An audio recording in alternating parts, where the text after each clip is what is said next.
पाठ 11 वचन नंबर। पेड़ पर तोता बैठा है, पेड़ पर तोते बैठे हैं। दरवाजे पर लड़की खड़ी है, दरवाजे पर लड़कियां खड़ी हैं। उपर्युक्त वाक्यों में तोता एवं लड़की शब्दों से एक तथा तोते व लड़कियां शब्दों से उनकी संख्या एक से अधिक होने का बोध हो रहा है। वस्तुओं और प्राणियों की संख्या का बोध कराने वाले शब्दों का यही रूप वचन कहलाता है।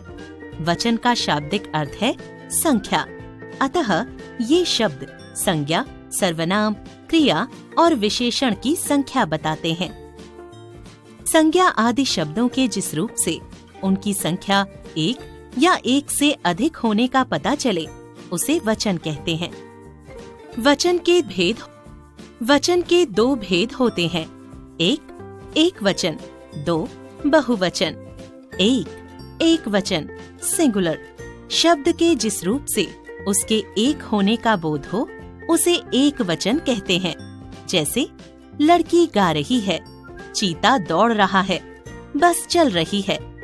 इन वाक्यों में लड़की, चीता व बस एक संख्या का बोध करा रहे हैं, इसलिए ये एक वचन है। दो बहुवचन प्लूरल शब्द के जिस रूप से उसके अनेक होने का बोध हो, उसे बहुवचन कहते हैं। जैसे लड़कियां पढ़ रही हैं, चीते दौड़ रहे हैं, बसें चल रही हैं। इन वाक्यों में लड़कियां, चीते और बसें एक से अधिक संख्या का बोध करा रहे हैं, इसलिए ये बहुवचन है। संज्ञा, सर्वनाम तथा क्रिया द्वारा वचन की पहचान। वाक्य में संज्ञा, सर्वनाम एवं क्रिया द्वारा भी वचन की पहचान की जा सकती है। जैसे एक वचन, बहुवचन, लड़का खेल रहा है, लड़के खेल रहे हैं। संज्ञा द्वारा वचन की पहचान। वह गा रहा है, वे गा रहे हैं। सर्वनाम द्वारा वचन की पहचान। तोता उड़ रहा है, तोते उड़ रहे हैं। क्रिया द्वारा वचन की पहचान। इन वाक्यों में लड़का, वह और उड़ रहा है एक वचन का बोध करा रहे हैं, वहीं लड़के, वे और उड़ रहे हैं बहुवचन का बोध करा रहे हैं। यह भी जाने, वचन की पहचान हम क्रियाओं द्वारा सरलता से कर सकते हैं। कुछ संबंध सूचक संज्ञाएं दोनों वचनों में समान रहती हैं, जैसे पिता, नाना, दादा, काका आदि। क्रिया आधारित वचनों की पहचान में संज्ञा का रूप दोनों परिस्थितियों में एक समान रहता है। इसमें केवल क्रिया में परिवर्तन आता है। वचन के कुछ विशिष्ट प्रयोग। एक वचन के स्थान पर बहुवचन का प्रयोग। आदर या सम्मान का भाव प्रकट किए जाने पर एक के लिए भी बहुवचन का प्रयोग किया जाता है।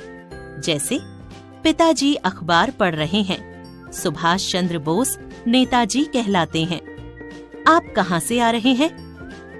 दिए गए वाक्यों में पढ़ रहे हैं, कहलाते हैं, आ रहे हैं क्रिया के बहुवचन रूप हैं।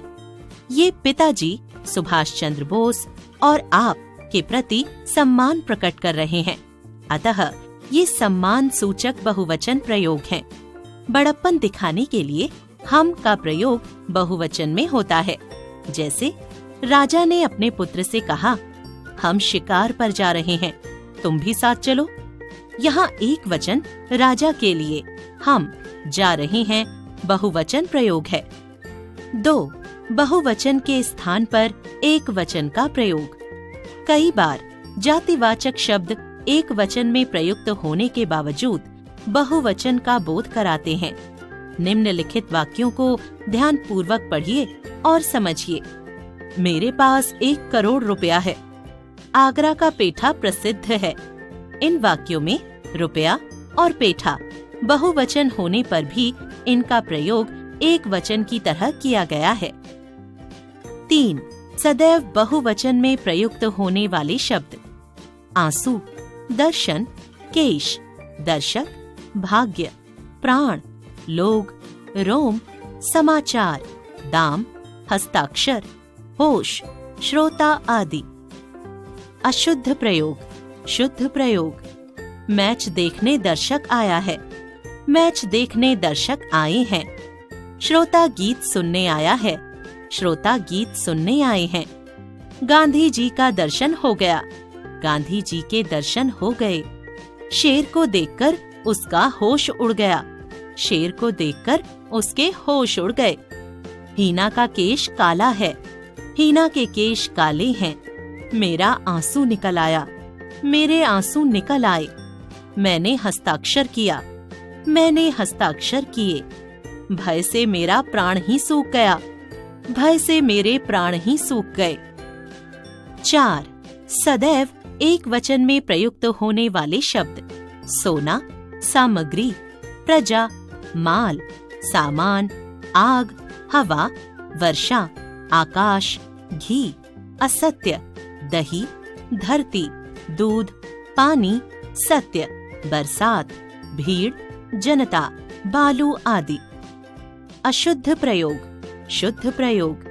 सत्य बोले जाते हैं। सत्य बोला जाता है। आकाश नीले हैं। आकाश नीला है। मक्खन से घी निकलते हैं।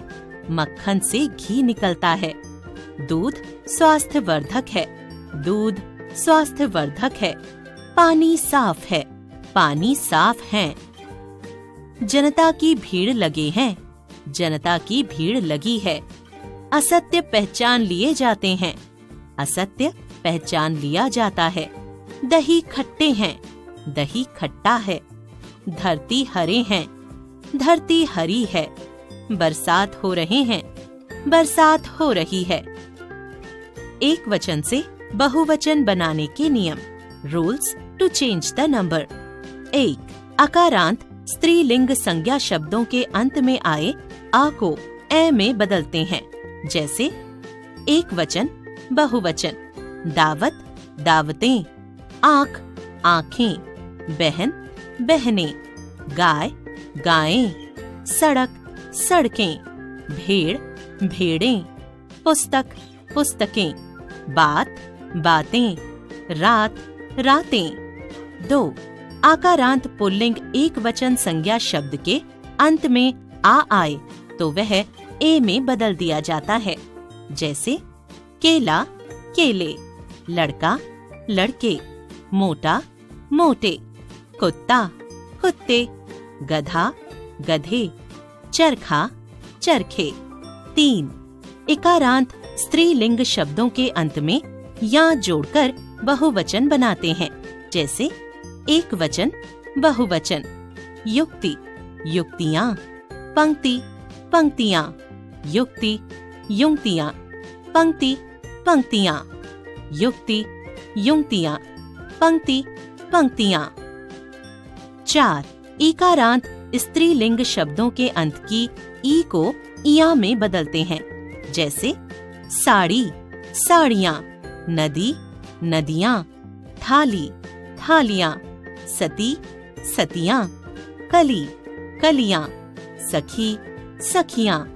टोपी, टोपियाँ। गली, गलियाँ। चाबी, चाबियाँ। नाली, नालियाँ। मक्खी, मक्खियाँ। सहेली, सहेलियाँ। 5. याकारांत स्त्रीलिंग संज्ञाओं के अंत में चंद्र बिंदु जोड़ देते हैं। जैसे लुटिया, लुटियाँ। चिड़िया, चिड़ियाँ। डिबिया, डिबियाँ।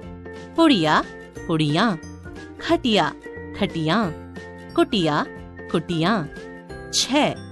आकारांत, उकारांत, ऊकारांत और औकारांत स्त्रीलिंग संज्ञाओं के अंत में ए जोड़ देते हैं और ऊ को उ में बदल देते हैं। जैसे वधू, वधुएं। अध्यापिका, अध्यापिकाएं। वस्तु, वस्तुएं। घटा, घटाएं। कला, कलाएं। ऋतु, ऋतुएं। गौ, गौएं। धेनु, धेनुएं। लता, लताएं। 7. कुछ एक वचन संज्ञाओं के साथ गण, जन, दल, लोग, वृंद, वर्ग आदि समूहवाचक शब्द जोड़कर उन्हें बहुवचन में बदल दिया जाता है। जैसे श्रोता, श्रोतागण। युवा, युवा वर्ग। पाठक, पाठक गण, नेता, नेतागण, प्रिय, प्रियजन, आप लोग, अध्यापक, अध्यापक गण, नर्तक, नर्तक दल, पक्षी, पक्षी वृंद।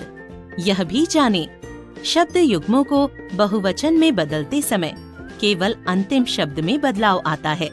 जैसे शब्द युग्म भेड़ बकरी, गाय भैंस, पशु पक्षी, बहुवचन भेड़ बकरियां, गाय भैंसे, पशु पक्षियों। आपने जाना, शब्द के जिस रूप से उसके एक या अनेक होने का बोध हो उसे वचन कहते हैं। वचन के दो भेद होते हैं, एक वचन और बहुवचन। वचन की पहचान क्रियाओं द्वारा सरलता से की जा सकती है। कुछ शब्द एक वचन तथा बहुवचन में समान होते हैं, जैसे पानी, क्षमा, चाय, घी, छाया, याचना, कल आदि।